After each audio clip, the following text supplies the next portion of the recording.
आज के इस छोटे से मगर बहुत महत्वपूर्ण कार्यक्रम में मेरे साथ मंच पर उपस्थित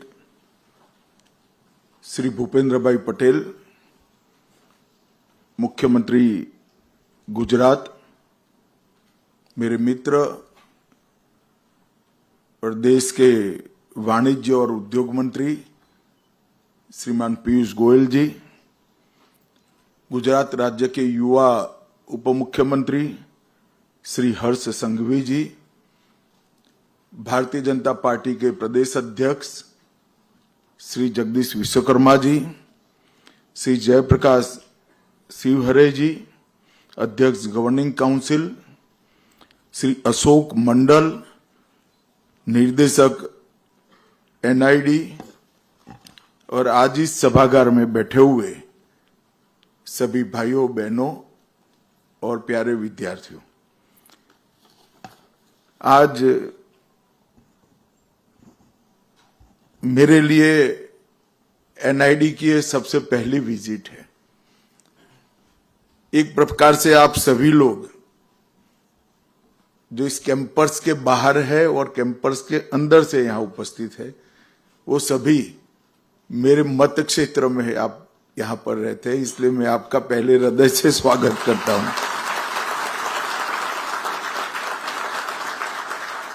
एनआईडी के गांधीनगर परिसर में इंक्यूबेशन और इनोवेशन सेंटर, आज इसका उद्घाटन हुआ है। एनआईडी एक प्रकार से रचनात्मकता के आधार पर इनोवेशन और उद्यमिता, ये तीनों को जोड़ने वाला एक संस्थान है। और एक प्रकार से जब एनआईडी की स्थापना हुई होगी और शुरुआत हुई होगी, तब मुझे लगता है कि इसके उद्देश्यों को बहुत अच्छे तरीके से सोचा होगा। 1961 में अहमदाबाद में एनआईडी की स्थापना हुई। अब एक प्रकार से डिजाइन थोड़े परंपरागत रूप से देखिए तो डिजाइन एक विधा है, और थोड़े आगे जाकर देखते हैं तो एक कला है जो चीजों को अच्छे तरीके से प्रस्तुत करती है, सभी उपयोगिता को अच्छे तरीके से एक स्पेस के अंदर डिजाइन कर देती है, चिन्हित कर देती है, और ज्यादा उपयोगी भी होती है, आकर्षक भी होती है।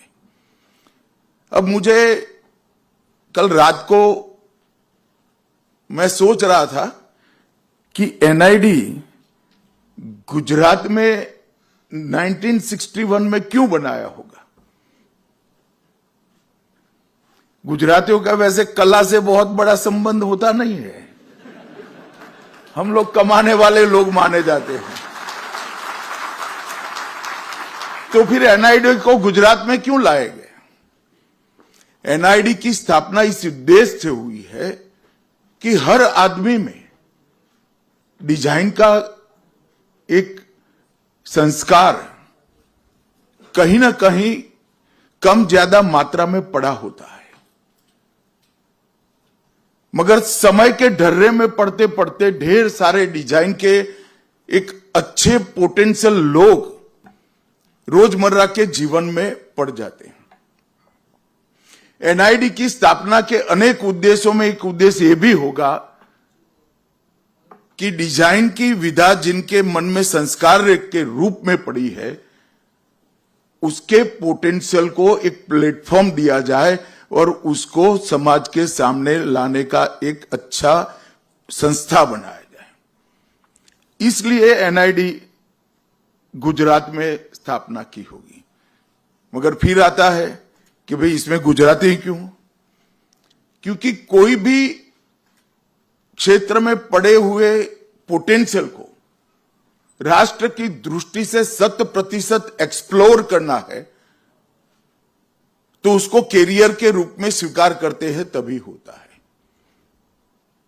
चाहे गीत लिखना हो, चाहे म्यूजिक हो, चाहे डिजाइन हो, ये सभी चीजें कमोबेश कला के साथ जुड़ी हुई है, मगर अंततोगत्वा तो उसको प्रोफेशन के रूप में भी एक्सेप्ट करना पड़ता है। जैसे मैं क्रिकेट के साथ जुड़ा हूं, हमारे पास टैलेंट की कभी कमी नहीं थी। सुनील गावस्कर जी को मैं मिला था मेरी बहुत युवावस्था में, तब निर्लोन में नौकरी करते थे वो, और एक टेस्ट मैच खेलने का उनको 500 रुपया मिलता था, 5 दिन का 500 रुपया मिलता था। तो बहुत सारे लोग क्रिकेट को कैरियर के नाते नहीं अपनाते थे, मां बाप डांटते थे, करोगे क्या, भूखे मरोगे, एग्जाम की तैयारी करो, और बच्चे निकल जाते थे। आईपीएल आने के बाद अब मां बाप कहते हैं कि भैया क्रिकेट खेलो, कुछ बन जाओगे। तो एनआईडी की स्थापना गुजरात में इसलिए की है कि आपकी विधा का, आपकी कला का कॉमर्शियल पोटेंशियल 100% एक्सप्लोर किया जाए, और मैं मानता हूं इसकी बहुत बड़ी जरूरियत है। मैंने अभी मंच पर जब मुख्यमंत्री जी का भाषण हो रहा था तब पीयूष भाई को बोला कि नितिन बोस ने 3 गाड़ियां डिजाइन करी, और बड़े गर्व से मुझे एनआईडी के मंडल साहब दिखा रहे थे, बोस साहब भी थे, कंपनी के लोग भी थे। मगर यही गाड़ी कोई जापान के डिजाइनर ने डिजाइन की होती तो नितिन बोस और जापान के डिजाइन करने को जो परिमार्जन मिला है, इसकी कोई कंपैरिजन हो सकती है क्या? नहीं हो सकती। हमारे यहां एनआईडी को ये आगे पर करना होगा। इंक्यूबेशन सेंटर बनाया, इनोवेशन सेंटर बनाया, बहुत अच्छा किया, बहुत अच्छा किया है। मगर जो इस क्षेत्र में कैरियर, इस क्षेत्र को अपनी कैरियर बनाते हैं, उनको रिक्वायरमेंट के साथ जोड़कर उनकी भी चिंता कमोबेश हो जाए, इस प्रकार की व्यवस्था एनआईडी में करनी पड़ेगी।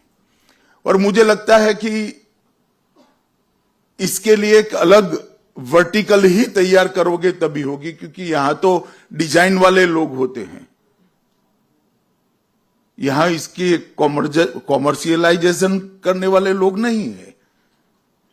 ये दोनों का मिलन भी कभी न कभी एनआईडी ने आगे आने वाले दिनों में करना होगा, तभी जाकर देश में डिजाइन का जो 100% पोटेंशियल पड़ा है, इसको हम एक्सप्लोर कर पाएंगे, और बच्चे इसको कैरियर के रूप में एक्सेप्ट करने में झिझकेंगे नहीं। आज जो विद्यार्थी है, शौकिया भी है, कुछ बड़े परिवारों के भी है जिनमें गुण पड़ा है, मगर बहुत बड़ा ऐसा पोटेंशियल है जो इसको कैरियर के रूप में एक्सेप्ट करने में झिझकता है।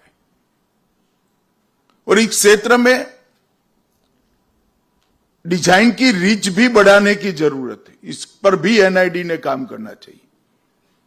हर क्षेत्र में डिजाइन का महत्व है। कोई बड़ा इंडस्ट्रियल पार्क बन रहा है तो वहां पर भी डिजाइन की जरूरत है। हाईटेक डिजाइन के क्षेत्र में हमने आगे बढ़ना पड़ेगा, चाहे सेमीकंडक्टर हो, चाहे चिप हो, एक सारे क्षेत्र को एक्सप्लोर कर जिसमें डिजाइन का गुण पड़ा है, डिजाइन का स्वभाव पड़ा है, डिजाइन की रुचि पड़ी है, ये लोगों की कैरियर के साथ उसको जोड़ने का काम एनआईडी ने, नेशनल इंस्टीट्यूट ऑफ डिजाइन ने करना चाहिए। और मुझे लगता है सभी परिसर में इसका एक वर्टिकल बनाकर इसको एक नए सिरे से सोचना चाहिए, और समाज जीवन के हर क्षेत्र में डिजाइन कैसे आए, डिजाइन का फायदा हर क्षेत्र को कैसे हो, इसके लिए भी काफी काम करने की जरूरत है। मेरे बहुत शुरुआती कैरियर में 82 में मैंने पाटन का दौरा किया था और पाटन का पटोला मतलब पाटनનું પટોળું જે લોકોએ જોયું હશે उनको मालूम होगा कितनी बखूबी से बारीकी से वैज्ञानिक तरीके से की हुई डिजाइन है। तो मेरा उनके घर चाय पान था।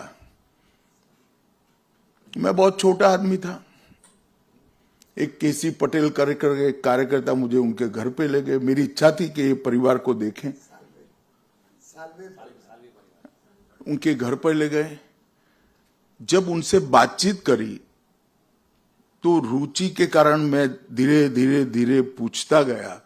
मैं आपको बताता हूं, इतनी साइंटिफिक डिजाइन शायद ही कहीं हुई होगी कलर कॉम्बिनेशन के साथ।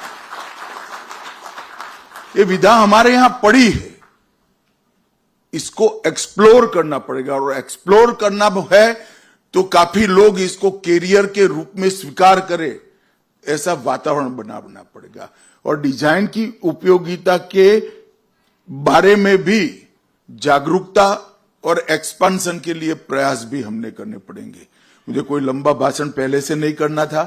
मैं इंस्टीट्यूशन को देखने के लिए ही आया था। मेरा काम तो हो गया समाप्त। पीयूष भाई ने डिटेल विषय पर बताया है। मेरी अनेक अनेक शुभकामनाएं एनआईडी की पूरी टीम और विशेषकर विद्यार्थी और प्राध्यापकों को है। धन्यवाद।